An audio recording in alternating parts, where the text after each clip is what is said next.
Chapter 15. The Cullens. The muted light of yet another cloudy day eventually woke me. I lay with my arms across my eyes, groggy and dazed. Something, a dream trying to be remembered, struggled to break into my consciousness. I moaned and rolled on my side, hoping more sleep would come. And then the previous day flooded back into my awareness. Oh! I sat up so fast it made my head spin. Your hair looks like a haystack, but I like it. His unruffled voice came from the rocking chair in the corner. Edward, you stayed! I rejoiced, and thoughtlessly threw myself across the room and into his lap. In the instant that my thoughts caught up with my actions, I froze, shocked by my own uncontrolled enthusiasm. I stared up at him, afraid that I had crossed the wrong line. But he laughed.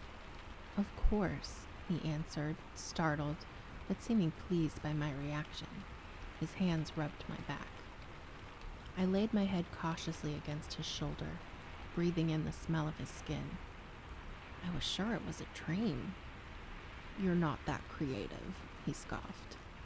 Charlie, I remembered, thoughtlessly jumping up again and heading to the door. He left an hour ago, after reattaching your battery cables, I might add. I have to admit I was disappointed. Is that really all it would take to stop you if you were determined to go? I deliberated where I stood, wanting to return to him badly, but afraid I might have morning breath. You're not usually this confused in the morning, he noted. He held his arms open for me to return, a nearly irresistible invitation. I need another human minute, I admitted. I'll wait. I skipped to the bathroom, my emotions unrecognizable. I didn't know myself, inside or out. The face in the mirror was practically a stranger. Eyes too bright, hectic spots of red across my cheekbones. After I brushed my teeth, I worked to straighten out the tangled chaos that was my hair. I splashed my face with cold water and tried to breathe normally, with no noticeable success. I half ran back to my room. It seemed like a miracle that he was there, his arms still waiting for me. He reached out to me, and my heart thumped unsteadily. Welcome back, he murmured, taking me into his arms. He rocked me for a while in silence, until I noticed that his clothes were changed, his hair smooth. You left? I accused, touching the collar of his fresh shirt. I could hardly leave in the clothes I came in. What would the neighbors think? I pouted. You were very deeply asleep. I didn't miss anything. His eyes gleamed. The talking came earlier. I groaned. What did you hear? His gold eyes grew very soft. You said you loved me. You already knew that, I reminded him, ducking my head. It was nice to hear, just the same. I hid my face against his shoulder. I love you, I whispered. You are my life now, he answered simply. There was nothing more to say for the moment. He rocked us back and forth as the room grew lighter. Breakfast time, he said eventually, casually, to prove, I'm sure, that he remembered all my human frailties. I clutched my throat with both hands and stared at him with wide eyes. Shock crossed his face. Kidding, I snickered, and you said I couldn't act. He frowned in disgust. That wasn't funny. It was very funny, and you know it. But I examined his gold eyes carefully to make sure that I was forgiven. Apparently I was. Shall I rephrase? He asked. Breakfast time for the human. Oh, okay. He threw me over his stone shoulder, gently, but with a swiftness that left me breathless. I protested as he carried me easily down the stairs, but he ignored me. He sat me right side up on a chair.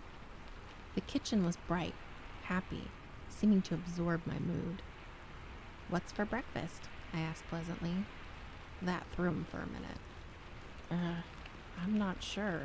What would you like? His marble brow puckered. I grinned, hopping up. That's all right. I fend for myself pretty well. Watch me hunt. I found a bowl and a box of cereal. I could feel his eyes on me as I poured the milk and grabbed a spoon. I sat my food on the table and then paused. Can I get you anything? I asked, not wanting to be rude. He rolled his eyes. Just eat, Bella. I sat at the table, watching him as I took a bite. He was gazing at me, studying my every movement. It made me self-conscious. I cleared my mouth to speak, to distract him. What's on the agenda for today? I asked. I watched him frame his answer carefully. What would you say to meeting my family? I gulped. Are you afraid now? He sounded hopeful. Yes, I admitted. How could I deny it? He could see it in my eyes. Don't worry, he smirked. I'll protect you.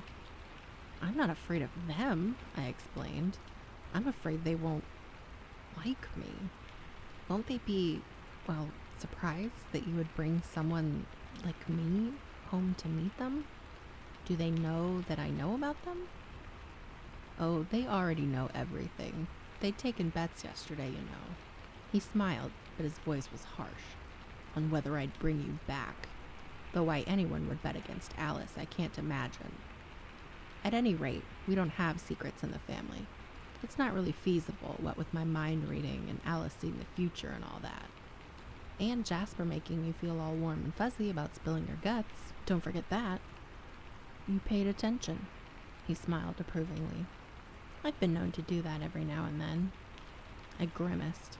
So did Alice see me coming? His reaction was strange. Something like that, he said uncomfortably, turning away so I couldn't see his eyes. I stared at him curiously. Is that any good? He asked, turning back to me abruptly and eyeing my breakfast with a teasing look on his face. Honestly, it doesn't look very appetizing. Well, it's no irritable grizzly, I murmured, ignoring him when he glowered. I was still wondering why he responded that way when I mentioned Alice. I hurried through my cereal, speculating. He stood in the middle of the kitchen, the statue of Adonis again, staring abstractly out the back windows. Then his eyes were back on me, and he smiled his heartbreaking smile. And you should introduce me to your father, too, I think. He already knows you, I reminded him. As your boyfriend, I mean. I stared at him with suspicion. Why? Isn't that customary? He asked innocently. I don't know, I admitted. My dating history gave me few reference points to work with. Not that any normal rules of dating applied here. That's not necessary, you know. I don't expect you to. You don't have to pretend for me. His smile was patient. I'm not pretending. I pushed the remains of my cereal around the edges of my bowl, biting my lip.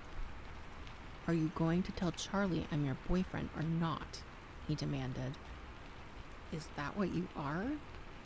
I suppressed my internal cringing at the thought of Edward and Charlie and the word boyfriend all in the same room at the same time. It's a loose interpretation of the word boy, I'll admit. I was under the impression that you were something more, actually, I confessed, looking at the table. Well, I don't know if we need to give him all the gory details. He reached across the table to lift my chin with a cold, gentle finger. But he will need some explanation for why I'm around here so much. I don't want Chief Swan getting a restraining order put on me. Will you be?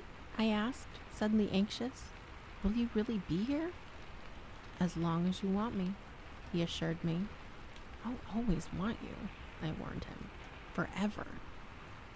He walked slowly around the table and, pausing a few feet away, he reached out to touch his fingertips to my cheek. His expression was unfathomable. Does that make you sad? I asked. He didn't answer. He stared into my eyes for an immeasurable period of time. Are you finished? He finally asked. I jumped up. Yes? Get dressed. I'll wait here. It was hard to decide what to wear. I doubted there were any etiquette books detailing how to dress when your vampire sweetheart takes you home to meet his vampire family. It was a relief to think the word to myself. I knew I shied away from it intentionally. I ended up in my only skirt, long, khaki-colored, still casual. I put on the dark blue blouse he'd once complimented. A quick glance in the mirror told me my hair was entirely impossible, so I pulled it back into a ponytail. Okay, I bounced down the stairs. I'm decent. He was waiting at the foot of the stairs, closer than I'd thought, and I bounded right into him. He studied me, holding me a careful distance away for a few seconds, before suddenly pulling me closer. Wrong again, he murmured in my ear. You are utterly indecent. No one should look so tempting. It's not fair. Tempting how? I asked. I can change. He sighed, shaking his head. You are so absurd. He pressed his cool lips delicately to my forehead, and the room spun. The smell of his breath made it impossible to think. Shall I explain how you are tempting me? He said. It was clearly a rhetorical question. His fingers traced slowly down my spine, his breath coming more quickly against my skin. His hands were limp on his chest, and I felt lightheaded again. He tilted his head slowly and touched his cool lips to mine for a second time, very carefully, parting them slightly. And then I collapsed.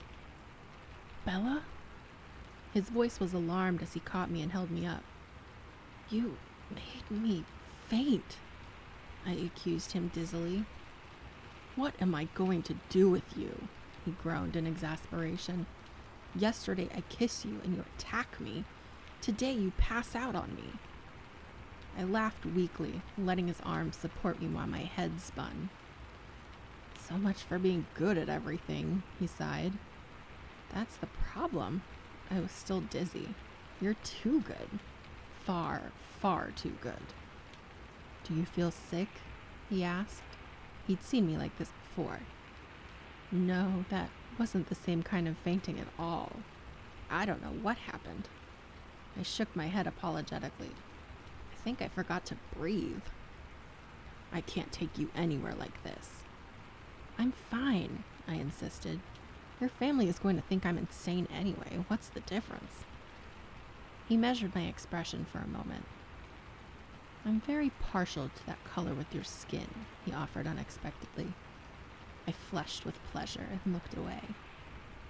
Look, I'm trying really hard not to think about what I'm about to do, so can we go already? I asked. And you're worried, not because you're headed to meet a house full of vampires, but because you think those vampires won't approve of you, correct? That's right, I answered immediately, hiding my surprise at his casual use of the word. He shook his head. You're incredible. I realized as he drove my truck out of the main part of town that I had no idea where he lived. We passed over the bridge at the Kalawa River, the road winding northward, the houses flashing past us growing further apart, getting bigger. And then we were past the other houses altogether, driving through misty forest. I was trying to decide whether to ask or be patient when he turned abruptly onto an unpaved road. It was unmarked, barely visible among the ferns. The forest encroached on both sides, leaving the road ahead only discernible for a few meters as it twisted, serpent-like, around the ancient trees. And then, after a few miles, there was some thinning of the woods, and we were suddenly in a small meadow, or was it actually a lawn? The gloom of the forest didn't relent, though, for there were 6 primordial cedars that shaded an entire acre with their vast sweep of branches. The trees held their protecting shadow right up to the walls of the house that rose among them, making obsolete the deep porch that wrapped around the first story. I don't know what I had expected, but it definitely wasn't this. The house was timeless, graceful, and probably 100 years old. It was painted a soft, faded white, 3 stories tall, rectangular and well proportioned. The windows and doors were either part of the original structure or a perfect restoration. My truck was the only car in sight. I could hear the river close by, hidden in the obscurity of the forest. Wow. You like it? He smiled. It has a certain charm. He pulled the end of my ponytail and chuckled. Ready? He asked, opening my door. Not even a little bit. Let's go. I tried to laugh, but it seemed to get stuck in my throat. I smoothed my hair nervously. You look lovely. He took my hand easily, without thinking about it. We walked through the deep shade up to the porch. I knew he could feel my tension. His thumb rubbed soothing circles into the back of my hand. He opened the door for me. The inside was even more surprising, less predictable than the exterior. But it was very bright, very open, and very large. This must have originally been several rooms, but the walls had been removed from most of the first floor to create one wide space. The back, south-facing wall had been entirely replaced with glass, and beyond the shade of the cedars, the lawn stretched bare to the wide river. A massive, curving staircase dominated the west side of the room. The walls, the high-beamed ceiling, the wooden floors, and the thick carpets were all varying shades of white. Waiting to greet us, standing just to the left of the door, on a raised portion of the floor by a spectacular grand piano, were Edward's parents. I'd seen Dr. Cullen before, of course, yet I couldn't help but be struck again by his youth, his outrageous perfection. At his side was Esme, I assumed, the only one of the family I'd never seen before. She had the same pale, beautiful features as the rest of them. Something about her heart-shaped face, her billows of soft, caramel-colored hair, reminded me of the ingenues of the silent movie era. She was small, slender, yet less angular, more rounded than the others. They were both dressed casually, in light colors that matched the inside of the house. They smiled in welcome, but made no move to approach us, trying not to frighten me, I guessed. Carlisle, Esme. Edward's voice broke the short silence. This is Bella. You're very welcome, Bella. Carlisle's step was measured, careful as he approached me. He raised his hand tentatively, and I stepped forward to shake hands with him. It's nice to see you again, Dr. Cullen. Please, call me Carlisle. Carlisle. I grinned at him, my sudden confidence surprising me. I could feel Edward's relief at my side. Esme smiled and stepped forward as well, reaching for my hand. Her cold stone grasp was just as I expected. It's very nice to know you, she said sincerely. Thank you. I'm glad to meet you too. And I was. It was like meeting a fairy tale. Snow White in the flesh. Where are Alice and Jasper? Edward asked, but no one answered, as they had just appeared at the top of the wide staircase. Hey, Edward, Alice called enthusiastically.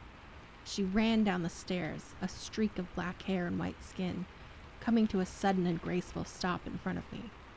Carlisle and Esme shot warning glances at her, but I liked it. It was natural. For her, anyway. Hi, Bella, Alice said, and she bounced forward to kiss my cheek. If Carlisle and Esme had looked cautious before, they now looked staggered. There was shock in my eyes, too, but I was also very pleased that she seemed to approve of me so entirely. I was startled to feel Edward stiffen at my side. I glanced at his face, but his expression was unreadable.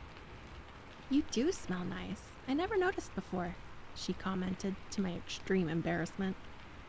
No one else seemed to know quite what to say, and then Jasper was there, tall and leonine. A feeling of ease spread through me, and I was suddenly comfortable despite where I was. Edward stared at Jasper, raising one eyebrow, and I remembered what Jasper could do. Hello, Bella, Jasper said.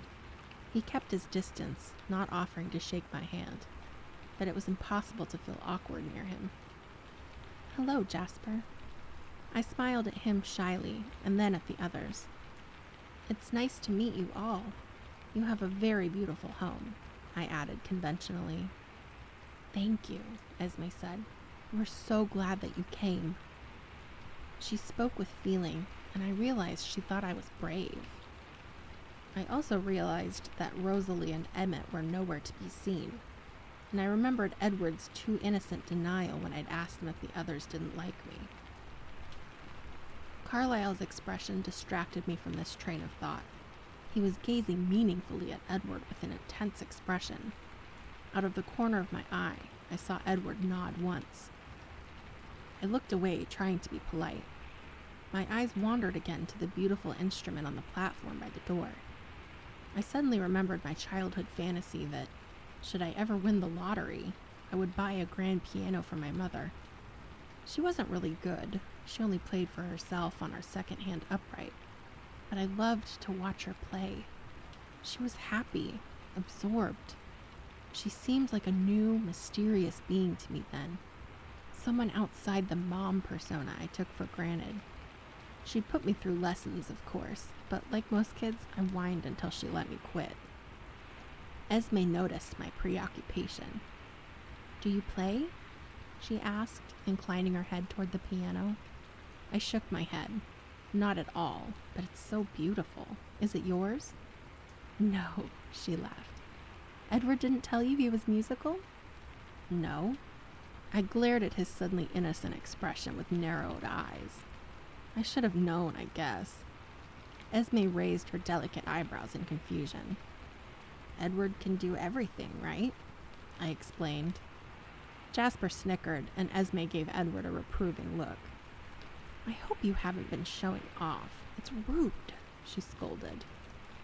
"Just a bit," he laughed freely. Her face softened at the sound, and they shared a brief look that I didn't understand, though Esme's face seemed almost smug. "He's been too modest, actually," I corrected. "Well, play for her," Esme encouraged. "You just said that showing off was rude," he objected. "There are exceptions to every rule," she replied. "I'd like to hear you play," I volunteered. "It's settled then." Esme pushed him toward the piano. He pulled me along, sitting me on the bench beside him. He gave me a long, exasperated look before he turned to the keys. And then his fingers flowed swiftly across the ivory, and the room was filled with a composition so complex, so luxuriant, it was impossible to believe only one set of hands played. I felt my chin drop, my mouth open in astonishment, and heard low chuckles behind me at my reaction. Edward looked at me casually, the music still surging around us without a break, and winked. "Do you like it?" "You wrote this?" I gasped, understanding. He nodded. "It's Esme's favorite." I closed my eyes, shaking my head. "What's wrong?" "I'm feeling extremely insignificant." The music slowed, transforming into something softer, and to my surprise, I detected the melody of his lullaby weaving through the profusion of notes. "You inspired this one," he said softly. The music grew unbearably sweet. I couldn't speak. "They like you, you know," he said conversationally, "Esme especially." I glanced behind me, but the huge room was empty now. Where did they go? Very subtly giving us some privacy, I suppose. I sighed. They like me. But Rosalie and Emmett? I trailed off, not sure how to express my doubts. He frowned. "Don't worry about Rosalie," he said, his eyes wide and persuasive. "She'll come around." I pursed my lips skeptically. "Emmett?" "Well, he thinks I'm a lunatic, it's true, but he doesn't have a problem with you. He's trying to reason with Rosalie." What is it that upsets her? I wasn't sure if I wanted to know the answer. He sighed deeply. "Rosalie struggles the most with what we are. It's hard for her to have someone on the outside know the truth. And she's a little jealous. Rosalie is jealous of me? I asked incredulously. I tried to imagine a universe in which someone as breathtaking as Rosalie would have any possible reason to feel jealous of someone like me. You're human, he shrugged. She wishes that she were too.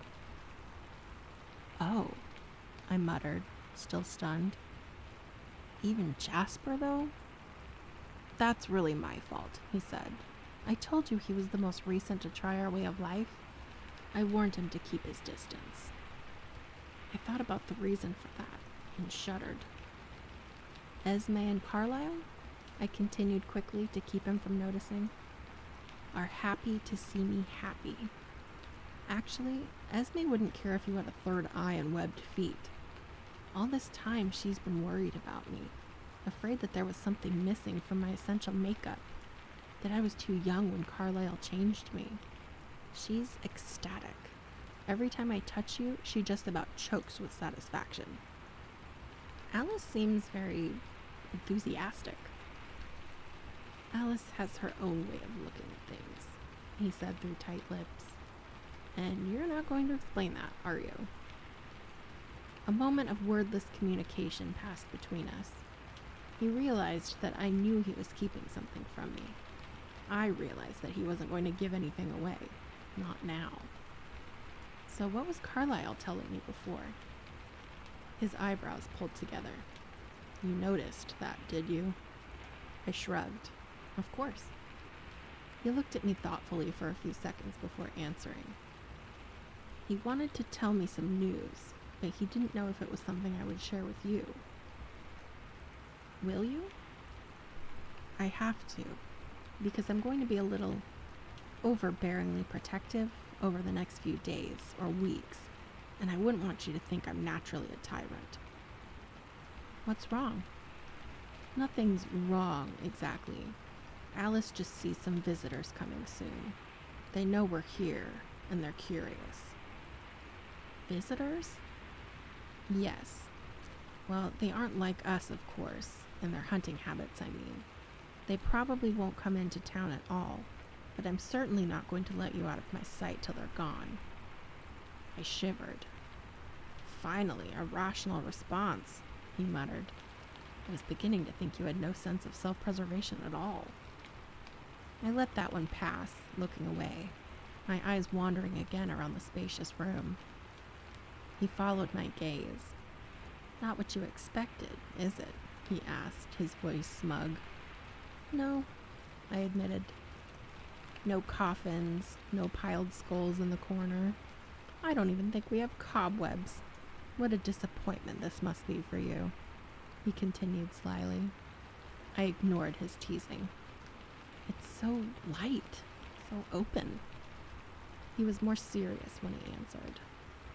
It's the one place we never have to hide. The song he was still playing, my song, drifted to an end, the final chords shifting to a more melancholy key. The last note hovered poignantly in the silence. Thank you, I murmured. I realized there were tears in my eyes. I dabbed at them, embarrassed. He touched the corner of my eye, trapping what I missed. He lifted his finger, examining the drop of moisture broodingly. Then, so quickly I couldn't be positive that he really did, he put his finger to his mouth to taste it. I looked at him questioningly, and he gazed back for a long moment before he smiled. Do you want to see the rest of the house? No coffins? I verified, the sarcasm in my voice not entirely masking the slight but genuine anxiety I felt. He laughed, taking my hand, leading me away from the piano. No coffins, he promised. We walked up the massive staircase, my hand trailing along the satin-smooth rail. The long hall at the top of the stairs was paneled with honey-colored wood, the same as the floorboards. Rosalie and Emmett's room, Carlisle's office, Alice's room. He gestured as he led me past the doors. He would have continued, but I stopped dead at the end of the hall, staring incredulously at the ornate hanging on the wall above my head. Edward chuckled at my bewildered expression. "You can laugh," he said. "It is sort of ironic." I didn't laugh. My hand raised automatically, one finger extended as if to touch the large wooden cross, its dark patina contrasting with the lighter tone of the wall. I didn't touch it, though I was curious if the aged wood would feel as silky as it looked. "It must be very old," I guessed. He shrugged. "Early 1630s, more or less." I looked away from the cross to stare at him. "Why do you keep this here?" I wondered. "Nostalgia. It belonged to Carlyle's father." "He collected antiques?" I suggested doubtfully. "No, he carved this himself. It hung on the wall above the pulpit in the vicarage where he preached." I wasn't sure if my face betrayed my shock, but I returned to gazing at the simple ancient cross just in case. I quickly did the mental math. The cross was over 370 years old. The silence stretched on as I struggled to wrap my mind around the concept of so many years. "Are you all right?" He sounded worried. "How old is Carlyle?" I asked quietly, ignoring his question, still staring up. "He just celebrated his 362nd birthday," Edward said. I looked back at him, a million questions in my eyes. He watched me carefully as he spoke. "Carlyle was born in London in the 1640s, he believes. Time wasn't marked as accurately then, for the common people anyway. It was just before Cromwell's rule, though." I kept my face composed, aware of his scrutiny as I listened. It was easier if I didn't try to believe. He was the only son of an Anglican pastor. His mother died giving birth to him. His father was an intolerant man. As the Protestants came into power, he was enthusiastic in his persecution of Roman Catholics and other religions. He also believed very strongly in the reality of evil. He led hunts for witches, werewolves, and vampires. I grew very still at the word. I'm sure he noticed, but he went on without pausing. "They burned a lot of innocent people. Of course, the real creatures that he sought were not so easy to catch. When the pastor grew old, he placed his obedient son in charge of the raids. At first, Carlyle was a disappointment. He was not quick to accuse, to see demons where they did not exist. But he was persistent and more clever than his father.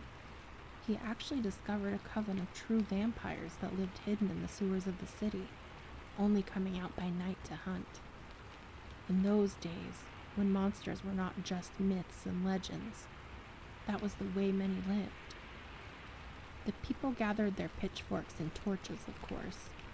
His brief laugh was darker now, and waited where Carlyle had seen the monsters exit into the street. Eventually, one emerged. His voice was very quiet. I strained to catch the words. He must have been ancient and weak with hunger. Carlyle heard him call out in Latin to the others when he caught the scent of the mob. He ran through the streets, and Carlyle, who was 23 and very fast, was in the lead of the pursuit. The creature could have easily outrun them, but Carlyle thinks he was too hungry, so he turned and attacked. He fell on Carlyle first, but the others were close behind, and he turned to defend himself. He killed 2 men and made off with a third, leaving Carlyle bleeding in the street. He paused. I could sense he was editing something, keeping something from me. Carlyle knew what his father would do. The bodies would be burned. Anything infected by the monster must be destroyed. Carlyle acted instinctively to save his own life. He crawled away from the alley while the mob followed the fiend and his victim. He hid in a cellar, buried himself in rotting potatoes for 3 days. It's a miracle he was able to keep silent, to stay undiscovered. It was over then, and he realized what he had become. I'm not sure what my face was revealing, but he suddenly broke off. "How are you feeling?" he asked. "I'm fine," I assured him, and though I bit my lip in hesitation, he must have seen the curiosity burning in my eyes. He smiled.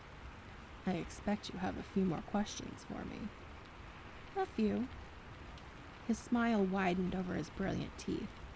He started back down the hall, pulling me along by the hand. "Come on then," he encouraged. "I'll show you."